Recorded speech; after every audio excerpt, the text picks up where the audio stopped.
G'day,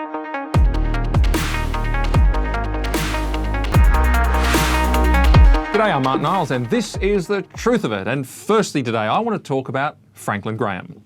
Franklin Graham is the son of the famous evangelist Billy Graham. He toured Australia just last year, 2019. He preached to thousands of people in Sydney, Melbourne, Brisbane, Perth, Adelaide and Darwin. And his style is that of a simple, old-fashioned gospel message. He says, repent from your sin, put your faith in Jesus Christ, be born again.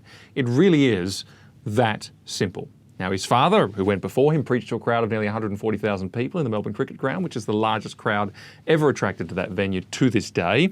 Some turn up their nose at simple Billy Graham-style evangelism, but look, they are wrong to do so because the legacy of his work is undeniable. You don't have to go very far in Christian circles these days to find someone who was converted in a Billy Graham crusade. In fact, there's many key Christian leaders right now around Australia and in the last few decades who were converted in a Billy Graham crusade. The fruit of his work, preaching to 200 million people plus around the globe during his lifetime, is unbelievable, and it's eternal fruit. It's an eternal legacy. I've recently been watching some of his sermons on YouTube, and I'll tell you what, he was gifted for the role. There is nobody else that I've come across who can make 100,000 people from every conceivable walk of life freeze in their seat just by the power of his speech. He was a preacher of the gospel. Now, Billy Graham's efforts included the United Kingdom, and I raise that because that brings us back to Franklin Graham and the present story. Franklin Graham was to go back to the UK this year and to preach there in several venues, but it's different this time. This time, Franklin Graham has been banned. First, it was Liverpool. The mayor of Liverpool banned Franklin Graham from the council-owned stadium. Then it was Sheffield, also the result of pressure from the Sheffield City Council. Then it was Glasgow, followed quickly thereafter, also a result of pressure from the Glasgow City Council. Then Birmingham, then Cardiff, then Milton Keynes, and the only venues remaining now are Newcastle and London at the time of recording, and both of those are considered to be under threat. Let's dig into the excuses employed by these various authorities. First, we can turn to Liverpool Mayor. Liverpool was the first mover, so Liverpool Mayor Joe Anderson. He says this: our city is a diverse city and proud of our LGBTQ+ community and always will be. We cannot allow hatred and intolerance to go unchallenged by anyone, including by religious groups or sects. It's right that we have banned from the M&S Arena Franklin Graham, #love conquers hatred always. In other words, we're so diverse that we don't permit religious diversity or thought diversity. In other words, we're so tolerant that we are intolerant of mainstream Christianity. George Orwell frankly couldn't have put it any better. The Liverpool Arena also claimed that the event would have had a divisive impact on our city, which is also odd because every opinion, particularly opinions about ultimate issues and ultimate meaning, is divisive. And they were very happy to divide with their opinion. They just didn't like his opinion and the division that it would cause. So it had nothing to do with that. In Sheffield, Council Leader Julie Dawes said, all my life I have worked hard to fight discrimination, even if that requires discriminating, it seems. She says to make sure that we have an inclusive, tolerant and cohesive city that embraces diversity, etc., etc. Same old bilge. Inclusive, you mean exclusive. Tolerant, no, you mean intolerant, and so on. And what people forget in all of this is that, they say, oh yes, but he's been divisive and exclusive and intolerant. No, it's one thing to say things and to fight ideas with ideas. That's not discrimination. Discrimination is the act of saying you're not welcome here. We're going to ban you. We're going to shut you out. We're going to stop you. It's denying accommodation to someone. It's shutting someone out of a venue. It's killing off someone's job. It's substantive acts. That's discrimination. And people seem totally blind to this. Where they go, oh, well, we're fighting discrimination with discrimination. No, you're not. You're discriminating. This person is giving ideas, and the right answer is to fight ideas with ideas. But anyway, that's a slight aside. Just to say that these are the sorts of reasons which are employed right across the board. You've got Patrick Harvey, co-leader of the Scottish Greens Party, Glasgow City Council leader Sue Aitken, Assembly member for Newport West Jane Bryant, Newport City Council leader Jane Bryant. They're all here. I've got comments from them all spouting that same nonsensical nonsense. That is not what's really happening. These words cover the real issue. It's got nothing to do with diversity. Why? Because diversity of thought is not allowed. Ideas are not being fought with ideas at all. They're being fought with bans. It's got nothing to do with tolerance, except as a display of intolerance by actual discrimination, not merely expressing opinions. It has nothing to do with division. They're quite happy to divide with their opinions and actions. They're just not happy for him to divide with his opinions and actions. It's got nothing to do with inclusion and so on. I could go on. We know this. These are Orwellian terms that are what they claim not to be. It has everything to do with something very simple. It has everything to do with the fact that they hate the message itself. That's why I started by saying, what's he doing? He's going to speak a simple gospel message. That's what they're banning. And that's what they're fighting to ban. Yes, it's dressed up in all kinds of trendy excuses and modern terminology and politically correct language. I know that. But put that aside, put the theory aside and the PR spin aside and ask what's actually happening. What's actually happening is that this man will be prevented from standing up in front of thousands of people to declare to them that Jesus died under the penalty of their sins on the cross and seeks to save them. That's all. The end. That's what they're banning. Now, I was impressed, now that we've established that, I was actually impressed with Franklin Graham's initial response to all of this because he made a simple point.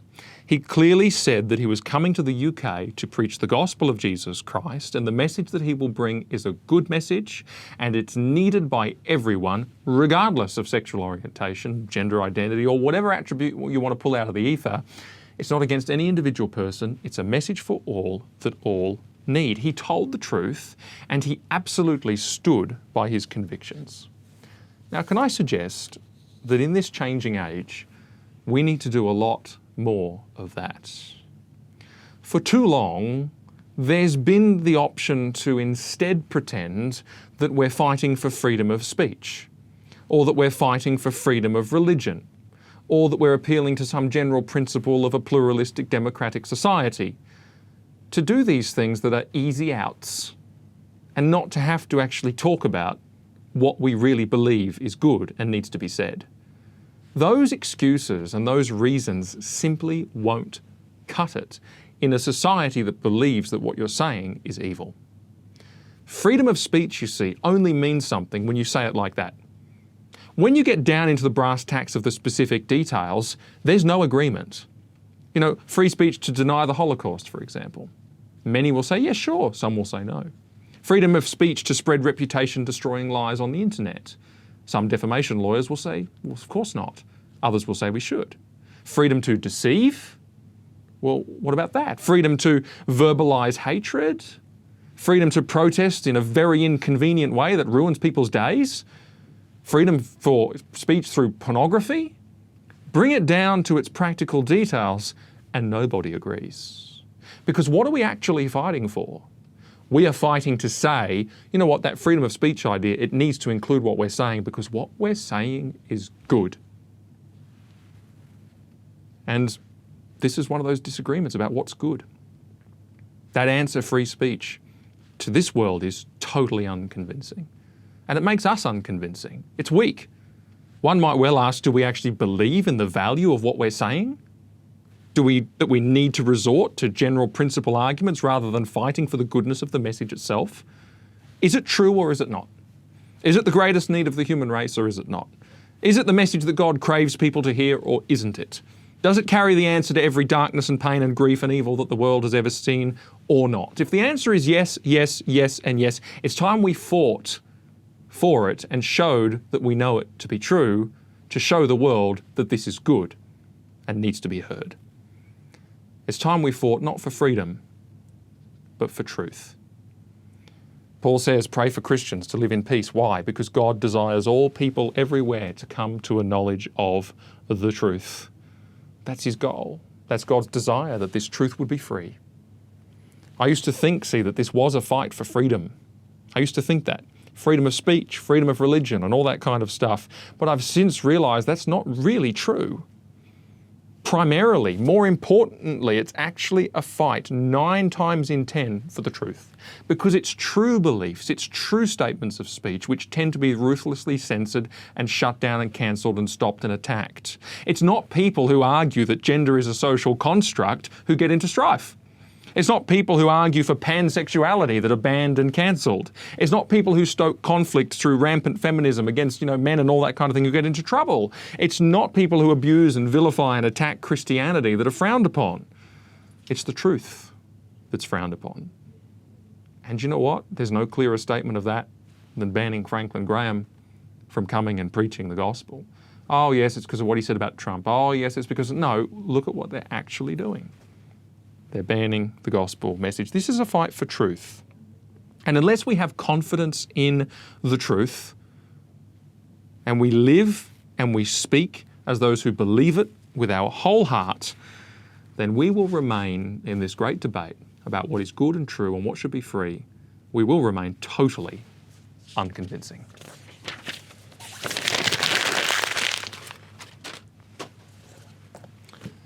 Next, I want to turn to the story of Margaret Court. There are four... I want to talk actually a little bit about Margaret Court's history and then make some lessons from it. Over the last couple of weeks, there's been quite a lot of talk because the Australian Open has been on and Margaret Court was honoured for the 50th anniversary of her Grand Slam. Now, let's talk about her legacy for a second. For those who don't know, and I know many of you do, but I didn't until recently, there's 4 Grand Slam titles every year in the tennis calendar. You've got the Australian Open, you've got the French Open, you've got Wimbledon, and you've got the US Open. Winning one of those events means that you have a Grand Slam title, or that you've got a major title. And the person, whether male or female, with the most Grand Slam titles of any player in history is Margaret Court.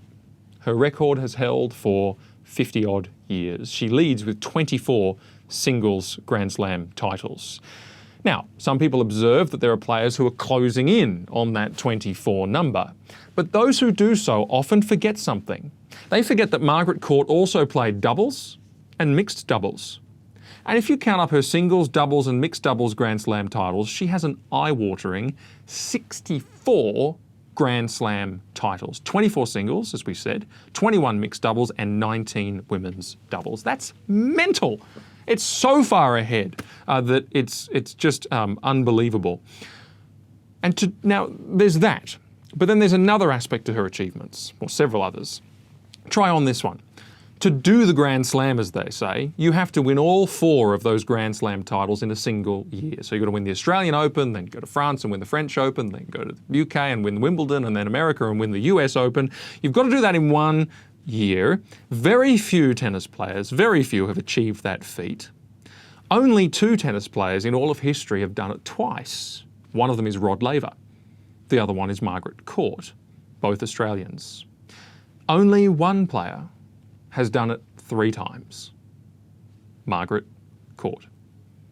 She did it once in singles and twice in doubles. But see, it doesn't even end there because there's something else. Margaret Court did all of this whilst having and raising 4 children and retiring for a period of nearly 2 years when she got married, and during that time not touching a tennis racket. Margaret Court is, without a doubt, the greatest tennis player of all time. If the Margaret Court Arena were to be renamed, it would be an absolute travesty. But I'm not ruling out the possibility that one day it could be renamed. In the same way that Israel Folau, one of football's finest players, could be effectively banned from playing in Australia. Because here's the thing. Your view of the LGBT issue has become the litmus test of whether you will be accepted in society. More than that, actually, it's become the litmus test of whether you will be seen as a good person or a bad person in society. You see, it matters not anymore that Margaret Court is a mentor, a counsellor, a founder of massive charities that do tremendous charitable work, and she's a mentor and a counsellor to stacks of people, and a pastor, and that she helps the community in so many profound ways. We're supposed to know whether Margaret Court is a good person, not by what she does, but by what she says and thinks about the subject of LGBT pride. It matters not that she's the greatest tennis player of all time. We're supposed to decide whether she's worth honouring, whether the arena should be there, not based on her talent, but by her thinking on LGBT pride, which is, frankly, as ridiculous as saying that we should decide whether someone's worthy of being honoured for their skill and achievement, or whether somebody should be viewed as somebody who's done great and constructive things based on their opinion about religion or about people of faith. See, the media and the gatekeepers of public discourse say that this is important. Why? Because it's about love and hatred, thereby implying that Christians or people who speak and believe traditional things about sexuality and so on actually hate LGBT people. Some people accept that because they don't understand religion and they're kind of pre-primed by society to accept it. Others accept it because it's convenient. They know that it's not the real issue, but it helps them to push their political agenda. But I want to be very clear about this. The difference between the two sides of the issue is not hatred and love. Everyone in this argument, in respect of their attitude towards LGBT people, except the tiniest fringe minority, none of those people are motivated by hatred. Whether it's Joe Public, who thinks that LGBT people have rights and need rights and acceptance after decades of exclusion and marginalisation, he thinks he's being loving. He really does, earnestly. But equally, Jane Christian, who thinks that LGBT people need to know God more intimately and understand his plan for their life is different from what they might think, she thinks and believes earnestly that she is being loving. There's few people in this whole thing motivated towards LGBT people by hate. And that's important because hatred is in fact a motive. It's something in the heart. It's a desire. And it matters how people feel about these things. And that desire is not harboured by nearly everyone vis-a-vis the LGBT community. And to make it such a shallow thing, to say it's about hatred and love, is simply a political tool, and it's a means to marginalise someone, silence them and make them to be disliked. To love someone, what does it mean? Well, it actually means that you serve their highest and best interests. And the real difference is this. We disagree about what those highest and best interests actually are. The average member of the LGBT community, or indeed the average Australian, particularly in younger generations, believe that a person's highest and best interests is organised around principles like this: living for yourself, living out your identity, expressing who you really are, following the whims and the desires and the longings of the inner person, and more or less being me, and being empowered to be me and to live out who I think I really am from within. That's why we live in a generation of self-love, self-esteem and self-confidence and the selfie, right? That's why we live in a generation that uses the word identity more than any other generation ever. It's exploded in popularity. The inner person, see.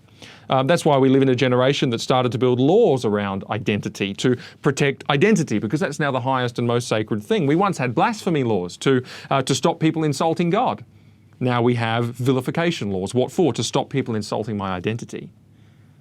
Notice how we've changed what is most sacred and praiseworthy. And this is the massive collision of worldviews. This is a collision of worldviews such that many people think that Christians are totally barking mad. And the difference is this: the Christian actually thinks that the inner self, the desires of the heart, and the identity are the last thing we should live for. The self and the identity are corrupt, they're deceitful, they're unreliable, they're restless, they're full of sin from which we need to be saved, the lusts of the flesh, the lusts of the eyes, the pride of life, as the Apostle John puts it. That which flows out of the heart is what corrupts a person, says Jesus in 2 Gospels. That there's none by nature that does good or seeks after God, says the Apostle Paul. The heart is above all things desperately wicked, says the prophet Jeremiah. I could go on. Christians have at some point in their life been brought to a realisation. And they've been brought to the realisation that Paul describes, that he's the chief of sinners. Or that, he says, "Oh, wretched man that I am, in my flesh dwells no good thing." That realisation is a moment in the Christian life. And as a result, Christians live, I trust, if we're being brought into the life that we're called to, Christians live a life of radical humility, not pride. It's the world at large that marches under the flag that says pride in my identity. That's not the Christian way. It's in fact the dead opposite. Christianity is a life of seeking God, not self. Christianity is a life of shaping ourselves into what is good, which comes from God, not declaring ourselves to be already good. Christianity looks up. It does not look within. Christianity puts to death self and puts on Jesus Christ, to use the biblical language. Why? Because we've come to see the truth about God and the truth about ourselves and the truth about what is truly good and the truth about what truly needs to be changed. Sadly, we live in a society of people who have actually fallen in love with themselves to the degree that they see this basic difference and the beliefs that come out of this as hate.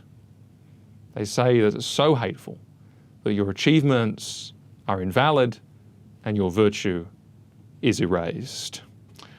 And yet it is that simple difference which really explains what's at the heart of all of this. It's not hatred. It's actually a different understanding of what is love, because it's a different understanding of what is highest and most sacred, what is truly in our best interests. Is it the inner self, or is it what God gives us from above? You know, it's the Romans 1:25 conflict, to worship and serve the creature rather than the creator. And Paul calls it there the truth versus the lie. You know, there's no hatred here. It's just a different understanding of what life is all about, and two people colliding over that understanding. But when it does come to hatred, I want to raise something. I look at the prospect that a guy like Israel Folau will be persecuted and pursued relentlessly from all sides for the rest of his life, and made to pay in every possible way for his beliefs, many of which he never actually said and people have caricatured and characterised about him. But anyway, that's another story. Or I look at the possibility that perhaps the Margaret Court thing will never die, and perhaps they will try and rename the arena. I look at the possibility that all this will go on relentlessly, and I say, look, you know what, maybe hatred is coming from somewhere. But I don't think it's where they claim it's coming from.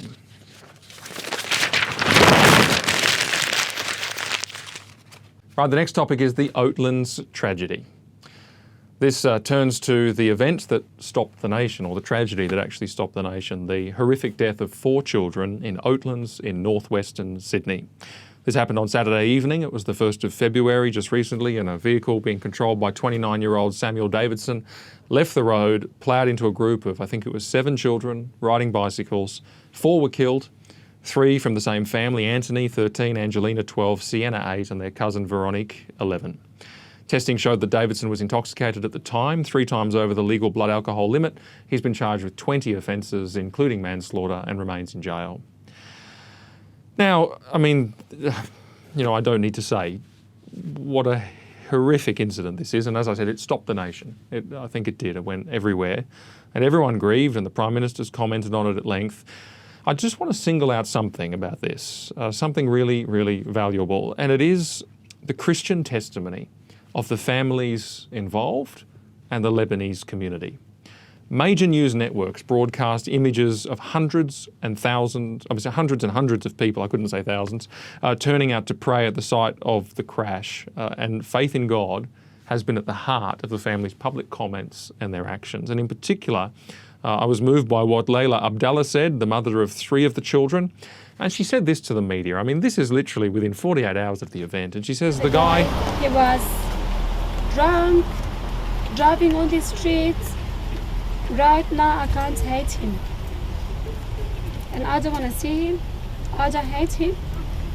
I think in my heart I forgive him. I am sad. I am heartbroken. But I'm at peace because I know my kids are in a better place.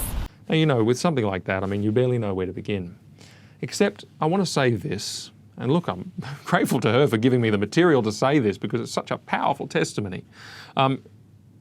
This kind of forgiveness and peace can only come from one place. It can only come from God. There can be no peace if you don't know that this situation will work out for good one day. There can be no forgiveness if you don't know that God forgives that person just as He's forgiven you. There can be none of these things if they're not based in reality. The reality that you can have peace because good will come. The reality that you can forgive because forgiveness is real and it's come into this world and forgiveness is actually a thing. There can't be any of those things in the true sense if you don't know absolutely that there is a higher authority in control of all these circumstances. And as hard as it is, perhaps as impossible as it is to see now, He does love you. He does love us, God does, and will ultimately work all things out in accordance with that love. The peace of knowing that is a remarkable thing. And in this world, if it's all we have, then there can be no peace because we just don't know. There is no certainty. There's only kidding yourself that all is well. You don't know that all is well. You absolutely cannot believe that. If this world is all we have, then forgiveness makes no sense at all, because people deserve punishment and there's no way out of that. Wrongs should be righted, not forgiven. Except that the Christian knows this. The Christian knows that I am forgiven, and I have been forgiven for wrongs that cannot be undone. And I have been forgiven for wrongs that are of huge and even eternal significance because Christ died for them, and that was immeasurably costly. And he suffered the wrongs that I deserved. And so, of course, if I'm forgiven in that way, then I can forgive. And that's why Paul says in Colossians 3:13, just as the Lord forgave you, so also should you forgive. There is no other source of forgiveness. That's why, it will be lost from a post-Christian society, just as it really wasn't there in a pre-Christian society. The words of Greta Thunberg usher in the post-Christian society, "We will never forgive you." Famous words now. Or indeed the attitude that we see playing out against people like Margaret Court, Israel Folau and so many others, there will be no forgiveness for people who have transgressed what others deem to be morally important. But forgiveness is real. Therefore, we can forgive. And long may we remain of forgiving people. And all I can say then is continue to pray for the families involved in the tragedy, pray for their continuing testimony, and pray also that they would know the peace of God, which can only come from outside of this world, and it has to be supernaturally revealed. So pray for them and give thanks for their remarkable testimony under tremendously challenging circumstances. I'm going to turn now to a couple of questions, one lengthy one and a couple short ones, but just so you know, you can ask your question, send it to ask@acl.org.au, send it in. I've got so many. I'm going to do some episodes in which I deal with some, big meaty issues that come out of the question, so don't be discouraged if yours hasn't been answered yet. Keep sending them in, and I will address a whole bunch of them in future episodes. But for now, I'm just going to do a few at the end of the next couple of episodes before I get cracking on some more serious stuff. Here's a question. Somebody wrote in and they asked, why is it that it seems that Christians are so heavily attacked for their views, especially on LGBT issues, and not so much Muslims, especially when Muslim beliefs would appear to be more grievous, according to the worldview of those who attack the Christians? And the answer to that question, and I'm going to go into a little bit of an explanation, I think it's probably an opportunity to talk for a moment about identity politics. And the answer is this: identity politics is totally irrational. And it leads you to conclusions like that make no sense. It's a worldview that organises itself around just one thing. It organises itself around victimhood. And if you can claim victim status, then you win no matter what. It doesn't matter the content of your beliefs. It doesn't matter what you do or how you act. It only matters that you are a victim. And victim groups are divided up according to their group attributes like race or sexuality or gender or disability or sex or religion or whatever. Open your average Anti-Discrimination Act and you can see the pantheon of sort of attributes and identities that exist there, which divide people into victim groups and oppressor groups. Because of course, if you divide up your victim groups, the leftovers are what? Well, they actually turn out to be oppressors. They are people responsible for many of the grievances that are suffered by these victims. For example, a homosexual woman is a victim of, firstly, the patriarchy. She won't be paid the same as a man. She won't be as successful as a man. She will struggle all her life with body shaming and who knows what else, all these prejudicial thoughts and beliefs and the way society's out to attack her. So she suffers on that front, but she also suffers on another front because, of course, she's a homosexual. And that means that she's been marginalised, or people like her have been marginalised and erased from society for centuries, and we're still trying to climb out of that morass and how bad that was, and there's still lots of hatred towards homosexual people from straight people who can't accept it or may even have their own internalised homophobia. She's a victim for two reasons. Now, of course, that means that people like myself, say the straight man, I'm an oppressor for two reasons. Guys like me have, well, actually more than that, but for the present example, two reasons. Guys like me have controlled culture for a very, very long time. We really, it's deep in our heart, we hate and subjugate women. We hurt homosexuals and we say nasty things about them, and we judge people, and we pretend that transgenders don't exist, and we inflict misery all around us. We're oppressors. And so it becomes this divide, gay versus straight, in conflict with one another. Women versus men. And look, hey, That's something that a lot of people feel. Trans versus cis being people who are, their gender's the same as their sex. So, it's just people like you and I, or well, like me anyway. The religious minority versus the religious majority and so on. And the question arises, where do Muslims sit in all of this then? In this hierarchy of attributes, in this victim versus oppressor status, where does the Muslim come in? Well, weirdly enough, they're victims. But there's a reason for that. It's because they come from countries that have, apparently, the narrative goes, been oppressed for centuries by white colonialism. And these countries are poorer, more violent, more rights abusing, and generally disastrous, not because of inherent issues with their various societies, and not because of any issues with the character of the people who are in charge of those societies, and not because of the belief systems and whatnot. No. They are oppressed by colonial, white, Western powers run by cisgendered, straight, white, rich men.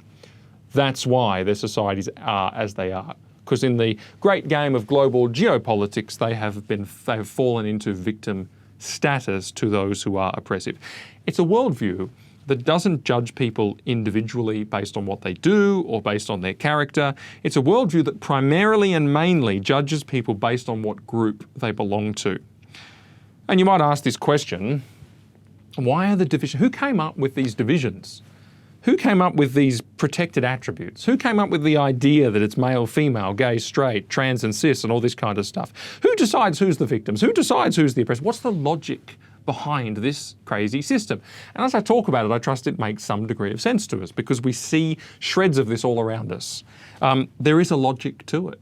There is a sense to all of this. The ultimate aim of this worldview, or the various feeders to this worldview, is to deconstruct and tear down, for lack of a better phrase, Western society as we know it.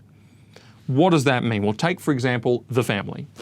Why pit women against men and men against women in a power conflict and a battle of the sexes? Well, it is to reduce marriages, diminish the family unit, and stop all of the good that comes from that. And we see that. The family's under attack from a whole range of fronts, and this is one of them. It includes most of our institutions, of course. Why make the white man the bad guy? Well, simply because in Western societies, lots of white men worked very hard and became leaders of institutions. And you can attack the white man, and by doing so, you really attack most of the institutions in the Western society. Because it's true. Many women were homemakers and family women, and many men were also providers and people who went out and earned a wage. Now, that's not wicked at all, but that's the way it was. And so you can choose to attack the man, you therefore attack the institutions, and so you compromise all the institutions that we have in the West, in Australia, in the UK, places like that. There is a goal here, but never lose sight of this aspect of the goal.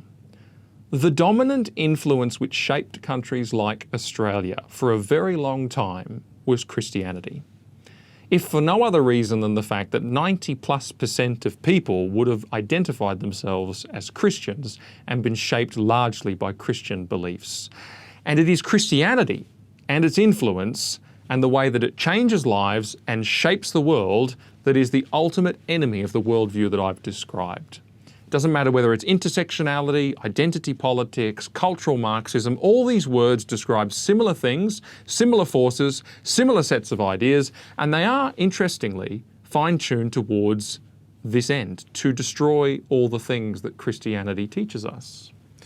You say that sounds a bit conspiratorial. Not really, just go through the list. The family unit, sexual purity, the institution of the church, the importance of our God-given gender to our life's calling, the institutions of government and governing authority, the supreme importance of individual character and virtue as opposed to tribal identity, the innocence of children. I mean, all of these things through these worldviews are being completely undermined. You can't even talk about some of these things from a Christian perspective anymore, let alone, try and live them out in any more substantive way.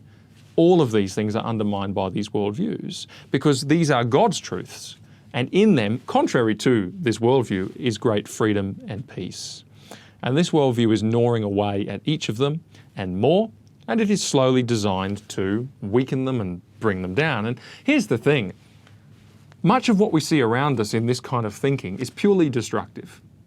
Nobody really, there's no question of, once it's lost the thing that it's trying to destroy, once that's been successful, what comes next? What's the worldview that fills the void? Well, there's a lot of speculation about that. Lots of people are trying to come up with what that might be. I have some ideas. It's for another segment. But basically, this is destructive. That was the postmodernist goal, was to destroy. And all of these ideas which come out of postmodernism are destroying. And they're destroying all the things that I listed. Conveniently, all of those things tend to be the God's truth on those matters. And they claim that God's truth is oppressive. Well, tell you what, I don't think the oppression is what they think it is. And I don't think the oppressors are who they think they are. And this is one of the totally illogical results. Who is the victim? It's the Muslim. Who is the oppressor? It's the Christian. So who is it that's most worthy of our energies and our hostility? Of course, it's Christianity. And there you have it. Identity politics and victimhood. But hey, what would I know? I'm just a straight white man. So here's a quick question I want to deal with, which actually has nothing to do with anything really important, but it's something that comes up time and again. In fact, it's probably the most asked question I get. Some of you have noticed that I like to scrunch up my notes and throw them at the camera, although like I just did, I usually miss. And for some people, it's caused a little bit of consternation and they've raised concerns about it. And I just wanted to say, please don't overthink it. There's really nothing to it except it's a bit playful, it's a bit fun. The first time I ever shot one of these videos a year ago, it was just what I did naturally. I used to be a debater and I used to throw palm cards and scrunch them and all the rest of it. And it's just something that I do. It's a personality thing and some people have overthought it. Please don't. And, you know, just to make sure that I wasn't on my own page here and being the only weirdo who thought that there was, you know, nothing wrong with it, I actually did a poll online and more than 2,000 people voted in that poll. It was just open for a day. And of all the people that voted, a full 75%, so 3 out of every 4 people said, we love the paper scrunch, please keep it. And I actually got a lot of support feedback as a result of that, whereas before, I think people who supported it hadn't thought to give any feedback. So, you know, it's just a bit of fun. A lot of people like it. I find especially younger viewers like it, so that's good enough for me. I'm going to keep it. And the paper scrunch is here to stay. It's not personal. No need to overthink what's going on. It's just me doing something I've done for a very long time. Missed again. Another quick question I'll deal with very rapidly is somebody just wrote in and asked, why is it that there's no conservative activists? And I thought I could answer that one quickly. The simple reason is that conservative types usually have favoured the status quo, the way things are as they exist. And the activists tend to come from those people who are trying to change things. They're people who are trying to introduce new ideas and push for new ways of thinking and get new policies accepted. And they always look progressive. They always look positive because they're saying yes, yes, yes.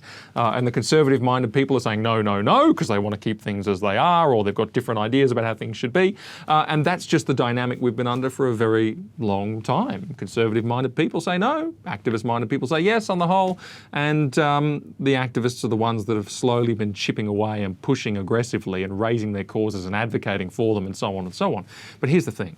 We've actually reached a tipping point, I think, in society. We've reached a tipping point whereby, you know, people who would have once thought of themselves as conservative are finding themselves potentially even in the minority. There is like an age band that's running through the 30s at the moment. Maybe it's up to 40 now, where people below that have a slightly different wiring of the brain after a slightly postmodernistic worldview on the whole. And people above that have a sort of a Judeo-Christian wiring of the brain. And you might say they're more likely to be conservative. You know, conservative political parties love the older vote. And then you might say the younger people are more likely to be postmodernists and therefore different in their outlook. That's kind of reaching a tipping point where perhaps now the majority is in that postmodernist bracket. And also the relentless advocacy of the postmodernist types, and I'm using that term so loosely, so please don't read too much into it, but the advocacy of that is starting to impact the worldviews of more people. And so I think that it's going to change. We put out a thing recently where we encourage people to become activists for truth, ACL activists. And we actually are having a day of action in March where we have people in the field doing letterboxing and all this kind of stuff. We're going to do more and more and more and more of that activist-based stuff. And some people got a bit upset with the use of the word activist because they associate it with such negative things. But here's the reality. We're entering into a brave new world where the activists are going to believe in things like marriage.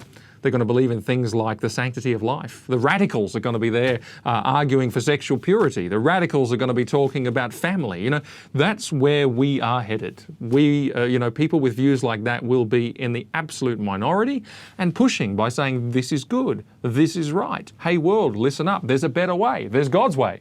And that is definitely going to be the way things change. So you know what? Some people, some of us who once would have thought, no, we're not an activist. Well, brave new world.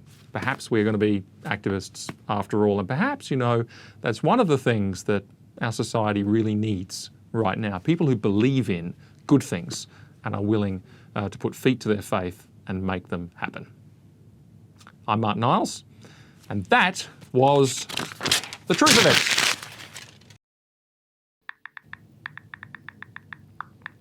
Hey guys, make sure you click like to like the video, or hit the subscribe button down here and click on the bell so you don't miss any notifications. And to watch more videos, just click here. Cheers.